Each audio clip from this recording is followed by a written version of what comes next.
We're going to do a couple of brainstorming activities in terms of helping us get ready to sketch. And so these are going to be very basic. We're going to study letter forms, and we're going to just write down a letter and kind of see what we can form out of that letter.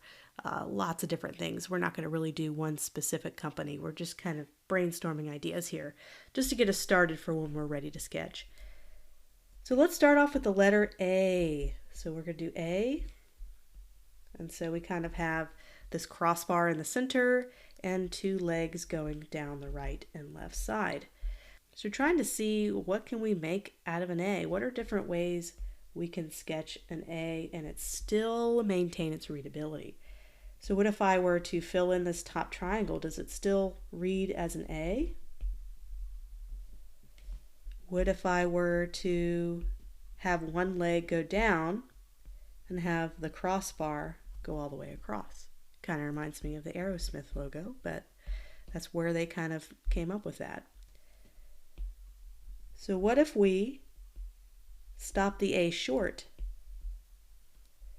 and filled in the triangle, and we didn't complete the other leg, or we did complete the other leg, but you just see the bottom. So there's kind of some negative, interesting space there. That could be an opportunity to put, a letter B there. I mean, there's all sorts of crazy stuff you can come up with. What if we did like a really thick side and we did like a really thin side, and then we were to overextend the crossbar? We can make that overextension a pointy thing, or we can take our eraser tool and flatten it out a little bit. What if we were to take the letter A and fill in the bottom half? Would it still read as an A? I don't know. We can take the A, make them really thick legs. We could take our eraser tool and do negative space where the bar would be. Would it still read as an A? Let's take the crossbar, make it go out, just like this. We can even have this go out. We can make a wavy crossbar.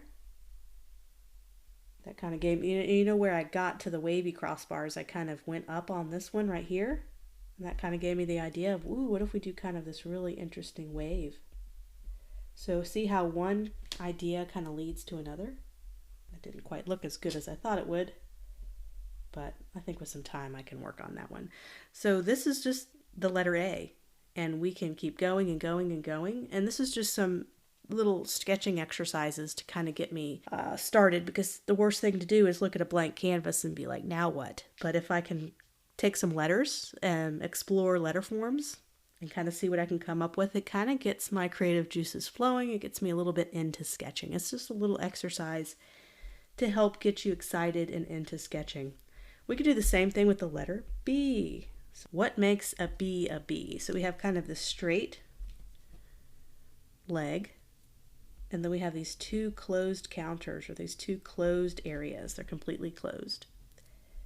So you can challenge that a little bit and still maintain its readability. What if we were to fill in the B completely? Would it still look like a B? What if we were to separate the two areas? Would it still look like a B? There's a lot of wonderful negative space opportunities with the letter B too, because you have all this open area to build something. You can even put like a heart and then the letter B, just like this. Okay, let's try it with the letter C. So here's a letter C. What makes a letter C a letter C? Well, this little open gap right here. You have to have that, or it looks like an O or a Q or some other letter. So we could push the boundaries of that. Push the boundaries of that. See, that starts to look like a G when I do that. So you can keep going with these if you'd like, but whenever you feel ready to start sketching, let's go ahead and get to our Sushi Club sketching ideas. I'll see you in the next lesson.